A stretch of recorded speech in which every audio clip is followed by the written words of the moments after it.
നബി ചരിത്രത്തിന്റെ ഓരത്ത് ചരിത്രാസ്വാദനം ഭാഗം 55 പടയൊരുക്കം. രചന ആരിഫ് സെയ്ൻ.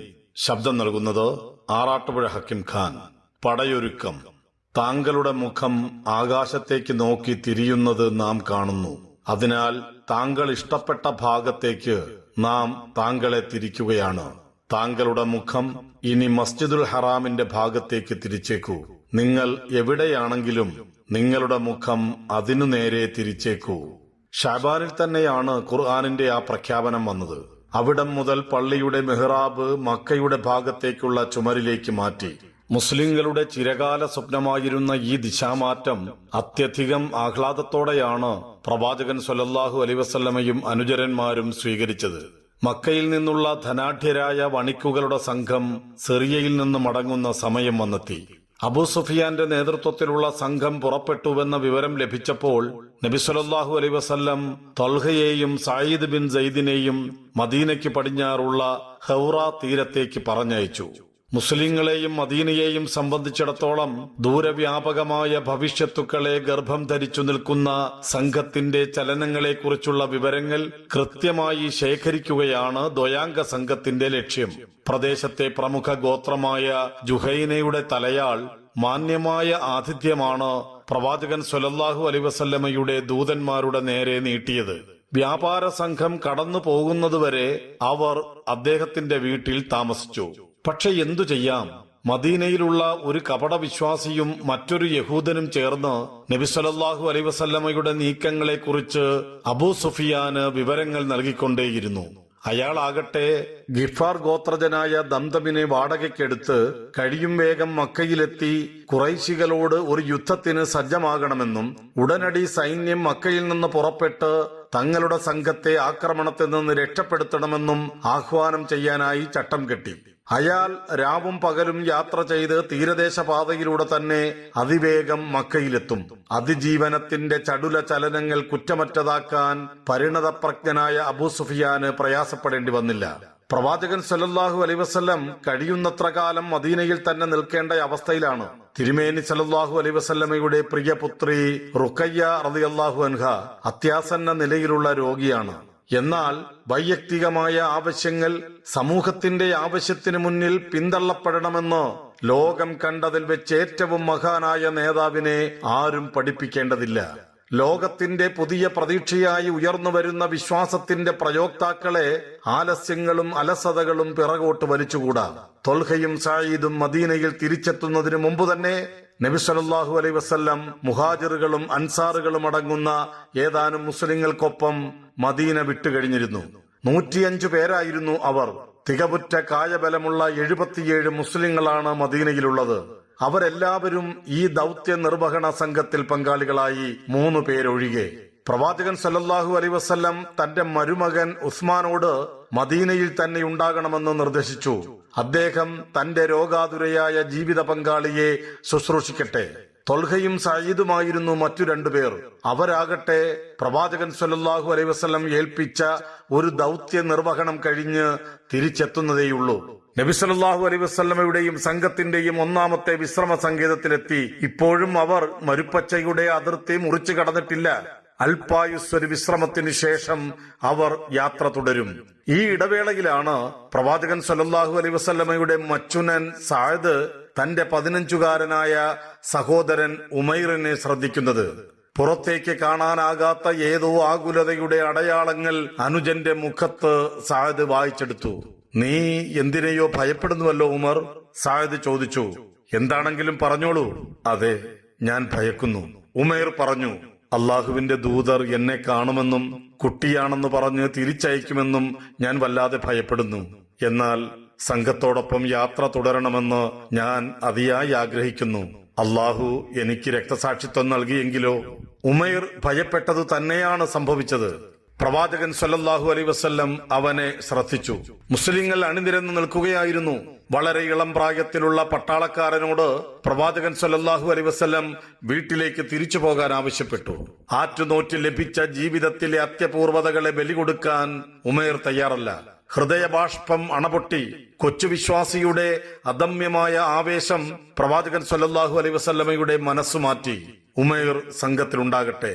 അഭൂതപൂർവമായ ഈ വിശ്വാസ ബഹിർസ്ഫുരണത്തിൽ അന്തരീക്ഷം പരിപൂരിതമായി. പിന്നീട് പിറവികൊണ്ട സമാധാനത്തിന്റെ ഭാസുരകാലത്തൊരിക്കൽ ഭൂതകാലത്തിന്റെ മാറാപ്പുകൾ ചികഞ്ഞ് ഓർമ്മകൾ പെറുക്കിയെടുത്ത് സഅദ് പറഞ്ഞു, അവൻ എത്ര കുട്ടിയായിരുന്നുവെന്നോ. ഞാനായിരുന്നു അന്ന് വാൾ തൂക്കിയിടാനുള്ള പട്ട അവന് കെട്ടിക്കൊടുത്തത്. 70 ഒട്ടകങ്ങളുടെയും 3 കുതിരകളുടെയും പുറത്ത് ഊഴമനുസരിച്ച് മാറി മാറി അവർ യാത്ര ചെയ്തു. ധവളധ്വജം മുസ്അബ് റളിയല്ലാഹു അൻഹുവിന് കൈമാറി. എന്തേ അങ്ങനെ? അതങ്ങനെയാണ്. അദ്ദേഹം അബ്ദുദ്ദാർ വംശജനാണ്. ഖുറൈശ് പ്രതാപത്തിന്റെ ഉച്ചിയിൽ നിൽക്കുന്ന അവസരത്തിലും അഭിയാനവേളകളിൽ കൊടിയേന്തിയിരുന്നത് അബ്ദുദ്ദാറിലെ ഒരംഗമാണ്. നബി സല്ലല്ലാഹു അലൈഹി വസല്ലമയുടെ അസാന്നിധ്യത്തിൽ മദീനയിൽ പ്രാർത്ഥനയ്ക്കും മറ്റും നേതൃത്വം നൽകേണ്ടത് അന്ധനായ അബ്ദുള്ളയാണ്. ഓർമ്മയില്ലേ?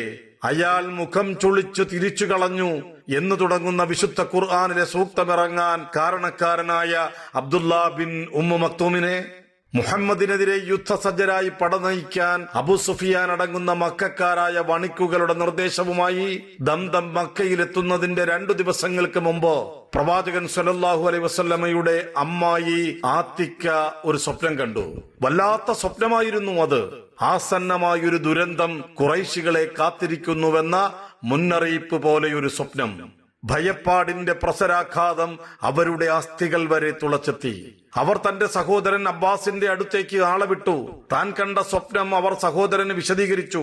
ഒട്ടകപ്പുറത്തെത്തിയ ഒരാൾ താഴ്വാരത്ത് നിന്നു. ഉച്ചസ്ഥായിയായ ശബ്ദത്തിൽ അയാൾ വിളിച്ചു പറഞ്ഞു, വിശ്വാസവഞ്ചകരെ, ഇറങ്ങി വരൂ. 3 ദിനങ്ങൾക്കുള്ളിൽ ഇതാ നിങ്ങൾക്കൊരു ദുരന്തം. അത് നിങ്ങളെ മൂക്കടിച്ച് നിലത്ത് വീഴ്ത്തിക്കളയും. അന്നേരം ജനങ്ങൾ ആഗതന് ചുറ്റും കൂടുകയാണ്. പിന്നീട് അയാൾ വിശുദ്ധ ഗേഹത്തിനുള്ളിലേക്ക് കയറി, കൂടെ അനുചരന്മാരും. തുടർന്ന് കഅബയുടെ മുകളിൽ കയറി നിന്ന് നേരത്തെ പറഞ്ഞത് ആവർത്തിച്ചു. പിന്നീട് ഒട്ടകം അയാളെയുമായി അബുൽ ഖുബൈസ് പർവ്വതത്തിന്റെ ഉച്ചിയിലേക്ക് കയറി. അവിടെ വെച്ചും അയാൾ നേരത്തെ പറഞ്ഞത് ആവർത്തിച്ചു. എന്നിട്ട് ഒരു വലിയ പാറ വലിച്ചു നീക്കി അബുൽ ഖുബൈസിന്റെ ചരുവിലൂടെ ഉരുട്ടിവിട്ടു. മലയുടെ താഴ്വാരത്തെത്തിയപ്പോഴേക്കും പാറ നിരവധി ചീളുകളായി കഴിഞ്ഞിരുന്നു. അതിന്റെ ഒരു ചീളെങ്കിലും ഏൽക്കാത്ത ഒരു വീടും മക്കയിൽ എങ്ങുമുണ്ടായിരുന്നില്ല.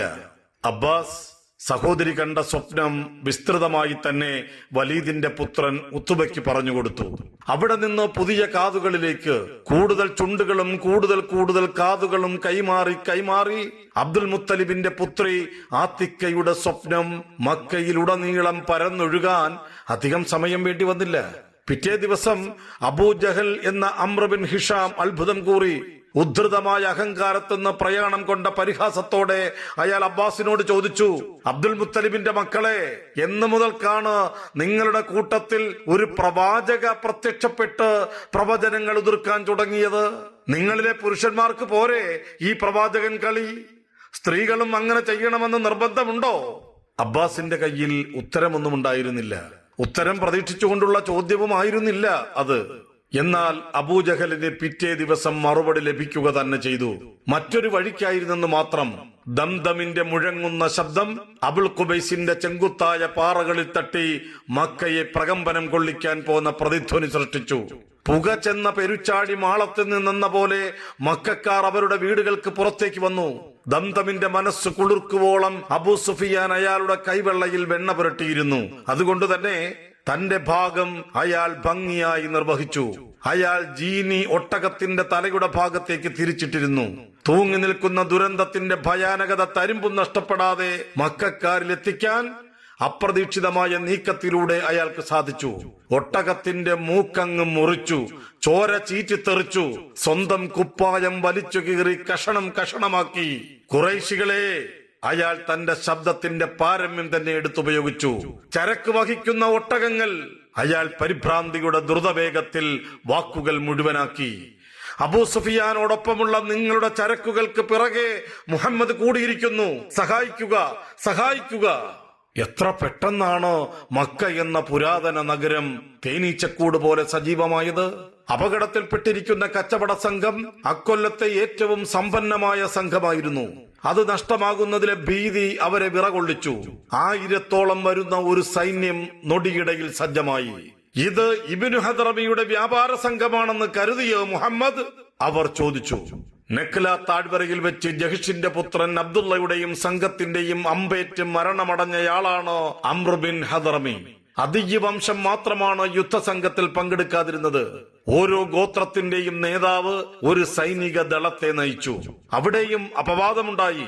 ബനു ഹാഷിമിന്റെ ഉഗ്രപ്രതാപിയായ തലയാൾ അബൂലഹബ് കടം വാങ്ങിയ വകയിൽ വലിയ സംഖ്യ തനിക്ക് നൽകാനുള്ള ഒരു മഖ്സൂമിയെ പിടിച്ച് പകരം നൽകി. അങ്ങനെ യുദ്ധത്തിന്റെ പൊല്ലാപ്പുകളിൽ നിന്ന് അബൂലഹബ് തടിയൂരി. എന്നാൽ ബനു ഹാഷിമും ബനു മുത്തലിബും ഖുറൈശികളുടെ വ്യാപാര സംഘത്തിന്റെ മാനം സംരക്ഷിക്കാനുള്ള പടനീക്കത്തിൽ ആരുടെയും പിന്നിലല്ല. ഇരുവംശങ്ങളുടെയും നേതൃത്വമേറ്റെടുത്ത് താലിബ് മുമ്പോട്ട് വന്നു. അബ്ബാസ് സംഘത്തെ അനുഗമിച്ചു. ഒരുപക്ഷെ ഒരു സമാധാന ഉടമ്പടിയുടെ പ്രയോക്താവാകാനായിരിക്കണം അബ്ബാസ് തന്റെ പ്രിയങ്കരനായ സഹോദരപുത്രനെതിരെയുള്ള പടനീക്കത്തിൽ പങ്കാളിയാകുന്നത്. സത്യമെന്തോ അള്ളാഹുവിനറിയാം. ഖദീജയുടെ ഭാഗ്നേയൻ ഹക്കീമിന്റെ സാന്നിധ്യവും ഇതേ ലക്ഷ്യത്തിനു വേണ്ടി തന്നെയായിരുന്നുവെന്ന് അത്ര ഉറപ്പോടെയല്ലെങ്കിലും ചരിത്രകാരൻ കുറിച്ചിടുന്നു. അബൂലഹബിന്റെ മാർഗം സ്വീകരിച്ച് വീട്ടിൽ കുത്തിയിരിക്കാൻ തീരുമാനിച്ചവരുടെ കൂട്ടത്തിൽ മറ്റൊരു പ്രമാണി കൂടിയുണ്ട്. പ്രവാചകൻ സല്ലല്ലാഹു അലൈഹി വസല്ലമയുടെ ശത്രുക്കളിൽ ഏറ്റവും മുമ്പിൽ നിൽക്കുന്ന ഉമയ്യ ബിൻ ഖലഫ് അൽ ജുമഹി. പ്രായത്തിന്റെ പ്രാരാബ്ദങ്ങളിൽ പുഴുങ്ങി നടക്കുന്ന പൊണ്ണത്തടിയനായിരുന്നു ഉമയ്യ. അയാൾ പള്ളിയിലിരിക്കുന്ന നേരത്താണ് പുകഞ്ഞുകൊണ്ടിരുന്ന ധൂപക്കുറ്റിയുമായി ഉഖ്ബ അങ്ങോട്ട് കടന്നു ചെന്നത്. സുഗന്ധം പരത്തി പുകയുയർത്തുന്ന ധൂപക്കുറ്റി ഉമയ്യയുടെ മുമ്പിൽ പ്രതിഷ്ഠിച്ച് ഉഖ്ബ പറഞ്ഞു, ഇതും വാസന തിരിഞ്ഞുകൊള്ളൂ അബു അലി, നിങ്ങളൊരു സ്ത്രീയാണല്ലോ. ഉമയ്യയുടെ അഭിമാനം 100 നുറുങ്ങി. ചാടി എഴുന്നേറ്റ് അയാൾ പറഞ്ഞു, നിന്നെ പടച്ചവൻ ശപിക്കട്ടെ ചങ്ങാതി. ഉമയ്യയ്ക്ക് ഇനിയൊന്നും ആലോചിക്കാനില്ല. മുഹമ്മദുമായുള്ള നിർണായക യുദ്ധത്തിനായി അയാളും പോവുകയാണ്. ഒരു നഗരമാകെ ആസന്നമായൊരു യുദ്ധത്തിന്റെ ആവേശത്തിലേക്ക് എടുത്തെറിയപ്പെടുകയാണ്. ഫലമെന്താകുമെന്ന് അവർക്ക് സംശയമില്ല. ദൈവങ്ങൾ സഹായിക്കാതിരിക്കില്ല. പ്രിയമുള്ളവരെ, നിങ്ങൾ ഇതുവരെ കേട്ടത് നബി ചരിത്രത്തിന്റെ ഓരത്ത് ചരിത്രാസ്വാദനം ഭാഗം 55 പടയൊരുക്കം. രചന ആരിഫ് സൈൻ. ശബ്ദം നൽകിയത് ആറാട്ടുപുഴ ഹക്കിം ഖാൻ. ഇൻഷാ അല്ലാഹ് തുടരും.